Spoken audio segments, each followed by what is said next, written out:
everybody. You've been very patient. You've been listening. I want to ask you some questions to see how interested you are in what I'm about to talk about.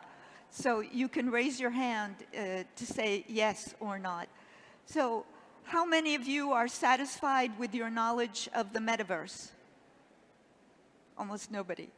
How many of you think you know a lot about the healthcare uses of virtual reality?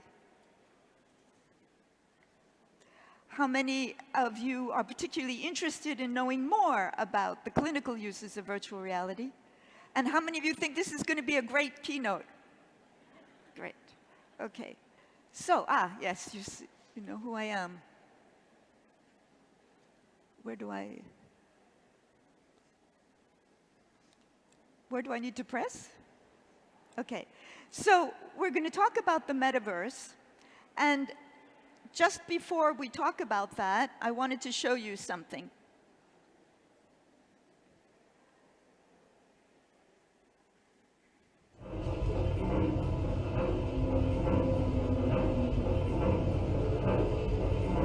So, depending on the room, some people will be uncomfortable watching this.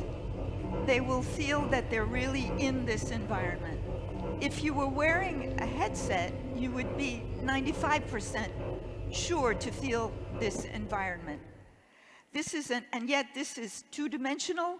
This is an old film from a company that has been purchased since from Oxford.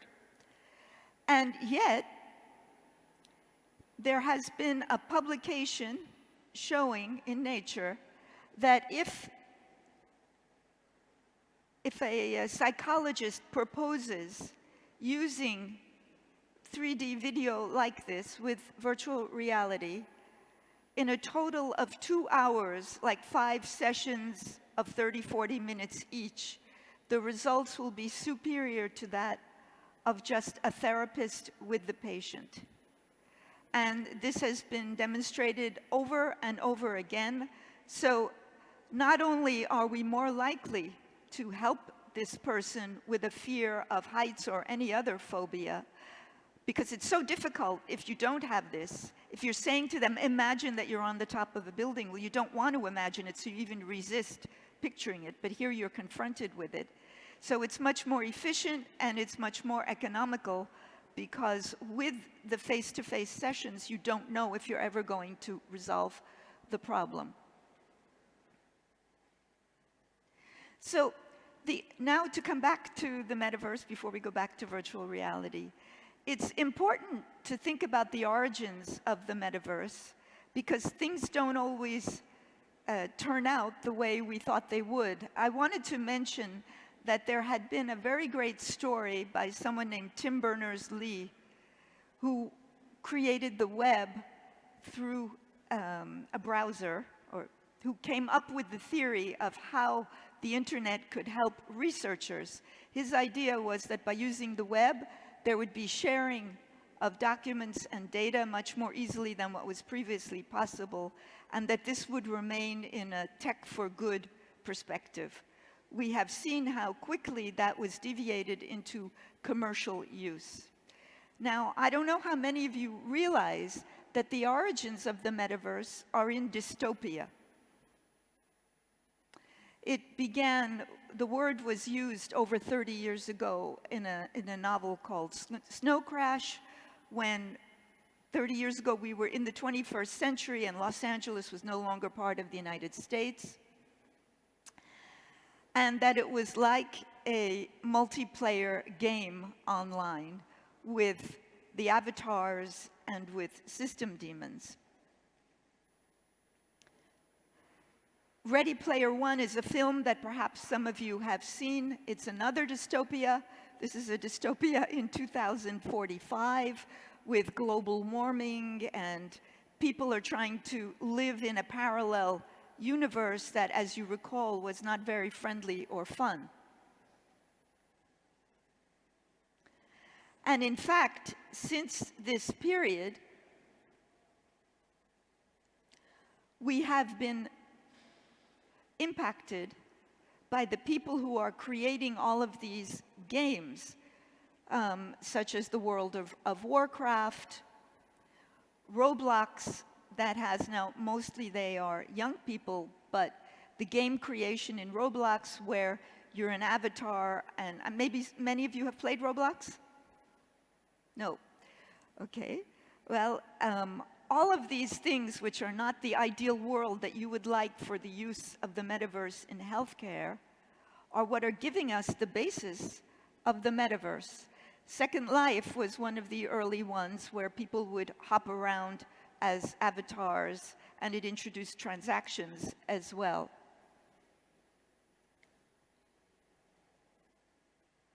So there is a man who is sort of like Tim Berners-Lee for the metaverse called Matthew Ball,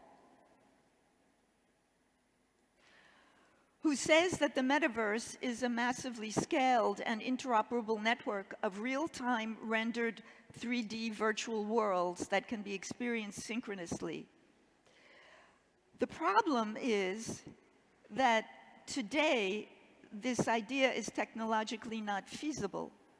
If we were to put together the computing power that would be required to do that, we would be well beyond our potential resources, and the energy cost would be phenomenal.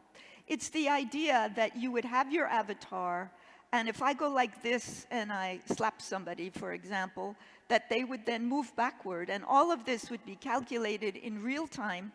And if I came back an hour later, the person who'd been slapped would still be there feeling the slap. So it's creating a decentralized yet parallel Earth. So because that's not possible, there are many different concepts of what the metaverse could be.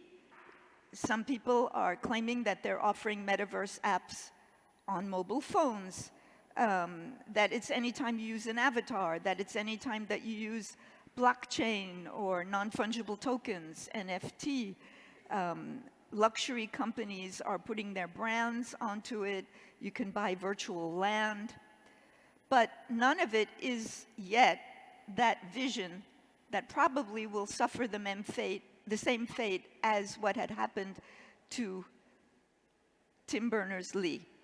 And in fact, there is this report which showed that while one should have a headset and blockchain to be really in the theoretical definition of metaverse, most of the companies are operating in other ways, either with no headset, no blockchain. And so we have all of these different scenarios that are claiming to be the metaverse. I have a point of view, and I'm giving it. Perhaps many of you are of another point of view. We can talk about it at the break. But it is true that when Facebook changed its name to Meta, it didn't wind up staying with this strategy, and there is no lack of articles claiming that this was a huge financial mistake. So now if we get into your area, which is metaverse healthcare uses, there are healthcare uses. There are people presenting their education and training programs as taking people into the metaverse because you're using the headset. There are communities of users discussing in the metaverse. Research for new chemical compounds, for example. The quality of care that you could use it, and we'll see an example, to prepare for surgery. And the care, so the metaverse word is entering into virtual reality.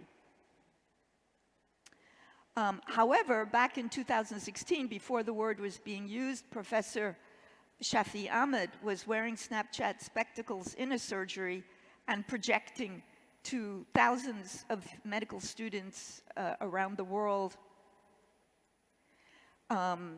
This kind of presentation of 3D version of different organs existed before and will continue to exist in simulation. There's a company called Visible Patient that is doing 3D modeling of real patients.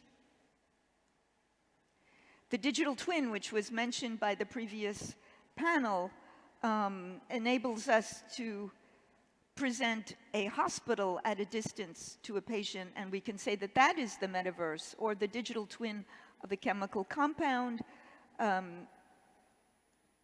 There's a company in the Middle East that created a hospital that they're calling Al-Medis Avalon, where the patient at the other end of their, wearing their headset, would see this kind of a situation. And there has been a first virtual consultation that was presented at a conference where both patient and physician accepted to do this. It was a real consultation.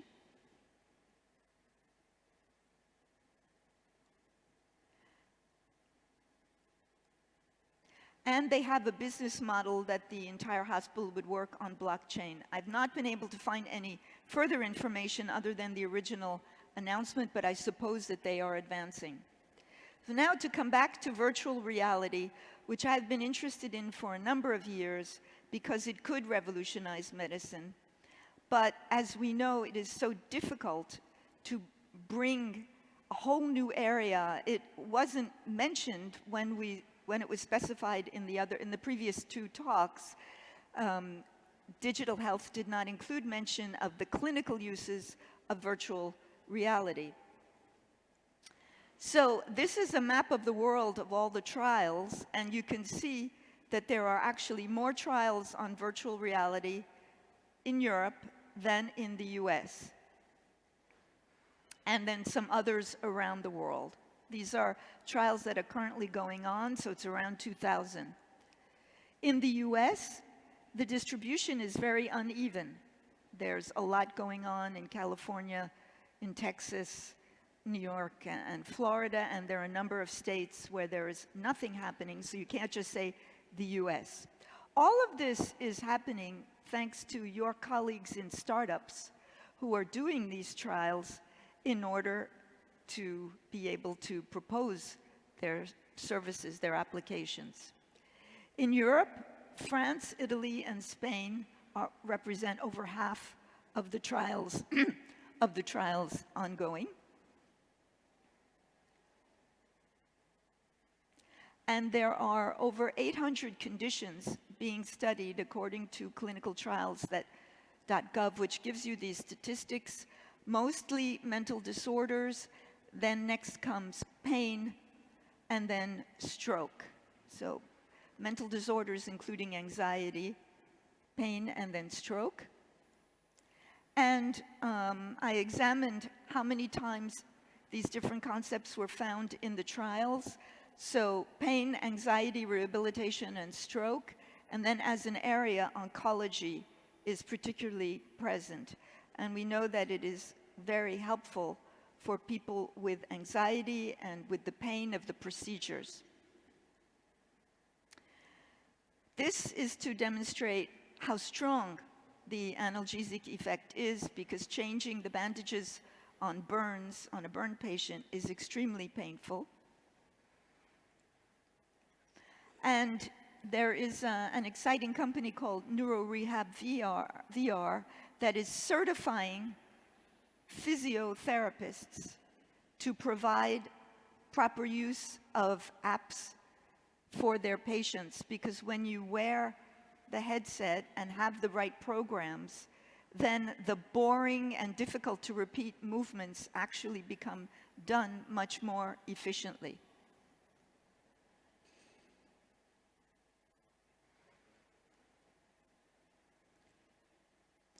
People often say, and what about the old? They won't be able to use it. Actually, every age can use it, even children. So we see here elderly people who are able to travel with it. It can also be used for reminiscence therapy, to bring them back to a time when they had their memory and they may still have it. And this is one of my favorites. If I were to give one message, my question is why this isn't being proposed every day to women who would like it as they are in labor. I'm speaking about all those hours where they are waiting in pain, and this could help them either not have anesthesia or have much less or fewer uses of anesthesia.